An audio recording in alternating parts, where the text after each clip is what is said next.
Eu estava no Detran e uma iluminação veio em cima dela, assim, eu falei, caramba, que menina linda. Linda, linda, linda, linda, linda. Só que aí eu comecei a identificar sentimentos que eu não tinha por mulheres. Eu falei, gente, eu vi essa menina, eu achei essa menina linda. Geralmente isso não acontece. Eita, eu comecei a identificar comportamentos em mim que não acontecia. Me apaixonei pela garota. Depois eu descobri que ela era da minha igreja.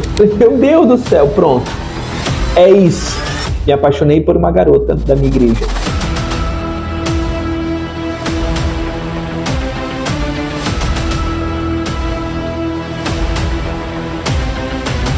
Rapaz, tá uma história que dá um livro. E eu vou falar uma coisa pra vocês. Isso vai sair um livro daqui, viu? Vai sair um livro daqui. No dia que eu conheci a primeira mulher, eu estava no Detran e uma iluminação veio em cima dela, assim, eu falei, caramba, que menina linda.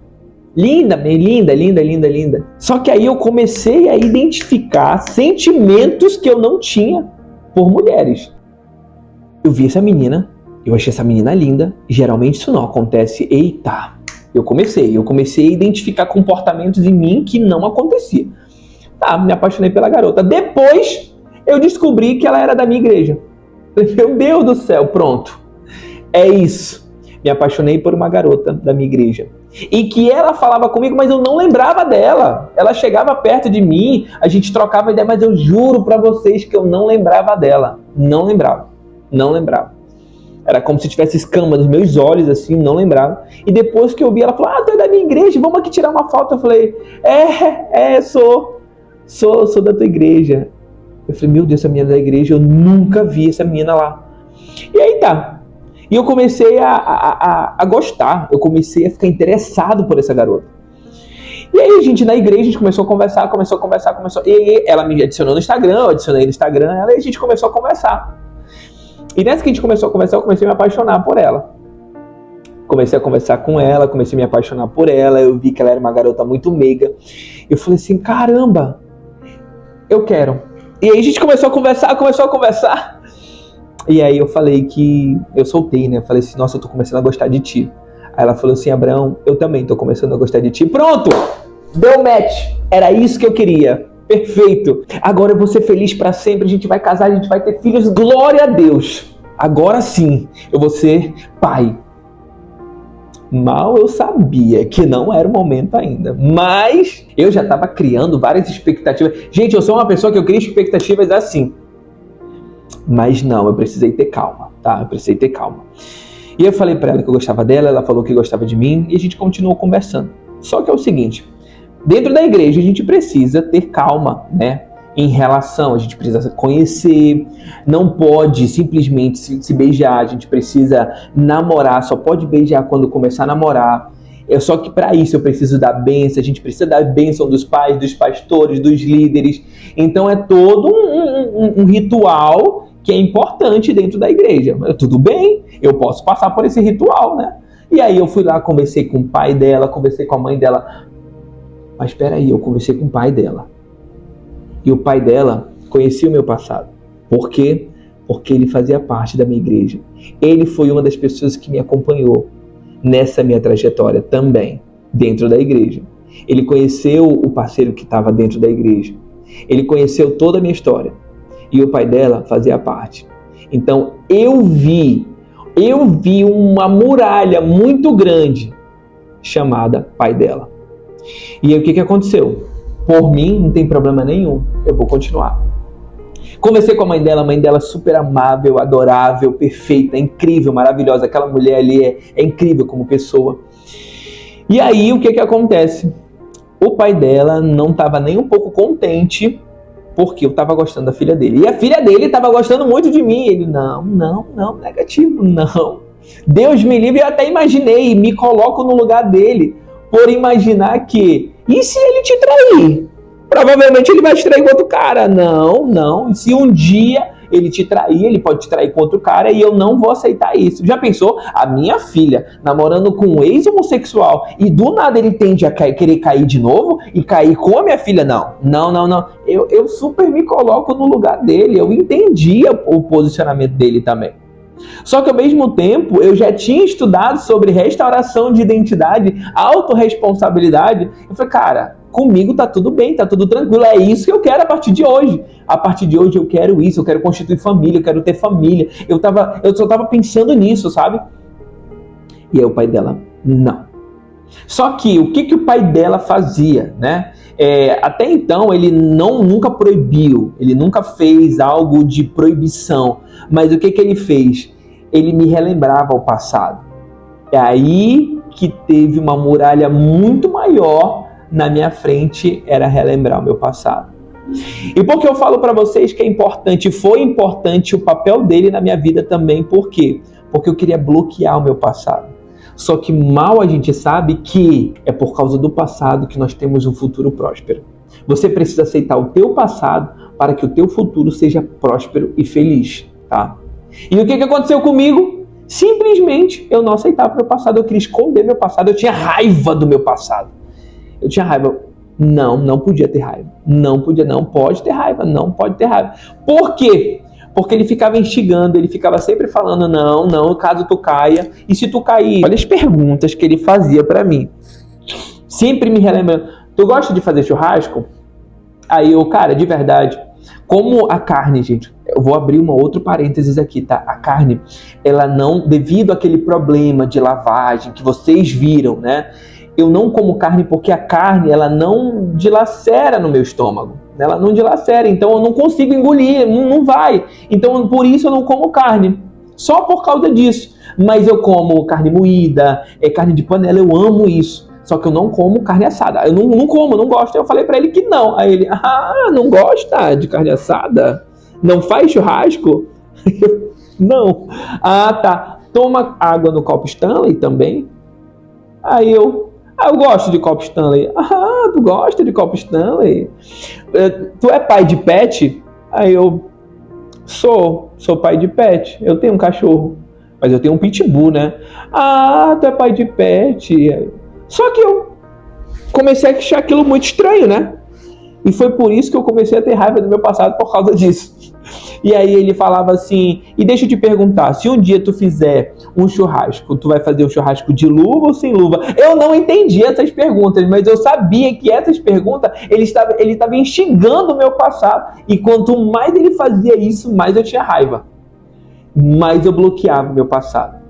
E aí foi quando eu sentei ela, disse tudo sobre o meu presente, tudo sobre o meu futuro, disse que teria sim autorresponsabilidade e que se eu pudesse fazer alguma coisa, se eu fizesse na verdade alguma coisa, eles poderiam pegar um revólver e me dar um tiro na minha cabeça. Eu ainda estaria lá e aí ainda ia aceitar. Porque eu prometi para mim mesmo que a partir do momento que eu fosse curado, eu nunca mais ia voltar lá para trás. Nunca mais. Porque, gente, de verdade, pelo que eu passei, eu não recomendo a ninguém. Então, eles entenderam e tudo mais, e falou pra mim, não, tudo bem então, você pode namorar minha filha, fique à vontade. E ele deu a bênção nesse dia, eu lembro que foi num restaurante até que a gente estava, e aí tá. Até que eu levei ela pra pedir ela em namoro. Só que é o seguinte, foi um outro dia, e só quem tava com a gente era a mãe dela. O pai dela não estava. E o que acontece? Eu parei ali rapidinho, cheguei com a mãe dela e falei assim, eu queria tanto pedir ela em namoro, eu posso pedir agora? Ela pode, Abraão, fica à vontade.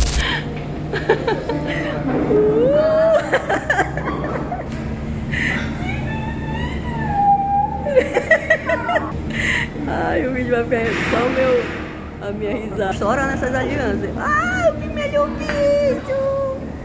E aí eu peguei e falei, tá. Perfeito, show de bola. Levei ela ali num lanche, a gente foi comer um lanche, eu fui lá e pedi ela em namoro. Aí ela ficou super feliz, eu fiquei super feliz. E aí ela chegou e mandou mensagem, ou fui eu que mandei, eu não lembro, acho que eu mandei mensagem pro meu pastor, pedi ela em namoro. Aí o pastor, pelo amor de Deus, onde é que tu tá? Eu preciso ir aí. E aí ele foi, né, até o restaurante que a gente tava, o lanche que a gente tava, e aí ele orou, deu a bênção, graças a Deus. E aí todo mundo tava ali sorridente, maravilhosamente bem, menos o pai dela. E o que acontece? Quando o pai dela descobriu, gente, ele fez uma confusão, porque todo mundo tá aí, ninguém me chamou e tudo mais, e falou. Ficou muito chateado mesmo, só que eu não tava entendendo o que tava acontecendo ali. Ele ficou muito chateado. Eu falei, gente, precisa ir. Só que ele ficou muito mega chateado. Ele queria estar ali naquele ritual, né? Ele queria estar ali naquela comemoração, mas infelizmente ele achou que foi o único que não foi convidado. Mas longe de mim, né? Longe de mim ter feito isso, mas enfim, aconteceu. Mas eu agradeço esse rapaz, eu agradeço esse homem ter feito isso tudo. Por quê? Porque eu sabia que não era pra mim aquilo. Não era pra mim. Quando aconteceu essa confusão toda, eu fiquei, meu Deus, será que realmente é para acontecer? E eu orava bastante por causa disso. Será que realmente é para isso acontecer? Por que isso tudo está acontecendo? Por que essa confusão toda está acontecendo por causa de um relacionamento, de um namoro? Será que é tão difícil namorar assim? E aí, o que acontece? Hoje, eu agradeço ele ter feito tudo isso. Por quê? Porque um dia eu rejeitei meu passado, justamente por causa disso. Ele foi uma peça fundamental. Ele foi uma peça fundamental que relembrava os passados justamente para eu não bloquear o meu passado, porque era o meu passado, é do nosso passado, gente, que a gente tem prosperidade no nosso futuro. Então, se você tem bloqueio hoje com o seu passado, cara, se desfaz disso. Se desfaz desse bloqueio, porque através do teu passado que você tem um futuro próspero e extraordinário, entendeu? Então, por favor, eu digo aqui que se você um dia tem bloqueio com o teu passado, com alguma coisa, é importante, é muito importante que você se desbloqueie para que você tenha um futuro próspero e extraordinário. Então, o que eu fiz? Quando eu comecei a entender aquela situação de que ele estava na minha vida por conta de um passado que eu tinha que aceitar, e eu não aceitava, eu queria bloquear esse passado, eu queria rejeitar esse passado. Não, eu entendi que o papel dele na minha vida era fazer com que eu aceitasse o meu passado e encontrasse o meu verdadeiro propósito. Porque tu já pensou, se eu não aceitasse o meu passado, onde que eu ia falar para vocês? Onde que eu estaria fazendo esse vídeo para vocês? Onde que um dia eu poderia ajudar pessoas através desses vídeos que eu estou fazendo aqui para vocês? Então ele foi importantíssimo na minha vida para que eu não pudesse bloquear o meu passado e tivesse uma vida próspera. E assim foi. Eu super agradeço, inclusive, ele ter feito isso até hoje. Conversei com ela, hoje a gente não tá mais junto, tá? Mas eu conversei com ela, ela foi uma peça fundamental na minha vida também. Então eu agradeço ela, por quê? Porque ela foi a primeira pessoa que eu me apaixonei, a primeira pessoa que eu gostei, a primeira garota que eu gostei, né? Claro que a gente nunca se beijou, a gente deu um selinho, mas foi aquele muito rápido ali. Então hoje eu agradeço ela. É claro que ela aprendeu muito comigo também, eu aprendi muito com ela. Ela aprendeu muito comigo em relação ao comportamento e desenvolvimento humano. Eu aprendi muito sobre a vida masculina com ela também. Então eu estudava muito sobre as energias, energia masculina, energia feminina, qual era o meu papel de masculino, qual era o papel dela de feminino. A gente aprende muito isso e eu comecei a estudar cada vez mais sobre essas questões de papel masculino e feminino. E foi com ela que eu aprendi bastante. Então, se um dia ela estiver escutando isso daqui, muito obrigado por fazer parte da minha vida. Você foi uma peça fundamental. E se o pai dela também um dia estiver escutando isso, você também, eu quero te agradecer de coração. Você também foi uma peça fundamental na minha vida. Foi importantíssimo ter acontecido tudo aquilo que aconteceu. Eu super te entendi, me coloquei no teu lugar. E hoje eu quero te pedir perdão por qualquer coisa e te agradecer por ter feito tudo aquilo. Você foi uma peça do xadrez, foi uma peça fundamental na minha vida, viu? Muito obrigado, de verdade. Mas aí, eu quero contar pra vocês no dia que eu conheci uma outra garota e a minha vida mudou completamente depois disso. Eu quero te contar no próximo episódio. Até mais e eu te encontro lá. Então eu comecei a ter comportamentos masculinos, falas masculinas, eu comecei a me comportar mais, até as roupas, elas começaram a ser mais masculinas. Falei, caramba, é isso, e eu tô gostando disso, e eu quero isso pra minha vida. Ela falou assim, cara, quer saber? Eu não queria sair não. Nesse momento, eu falei assim, é agora. Nesse momento, gente, o meu coração, ele começou a acelerar. E eu falei assim, agora vai.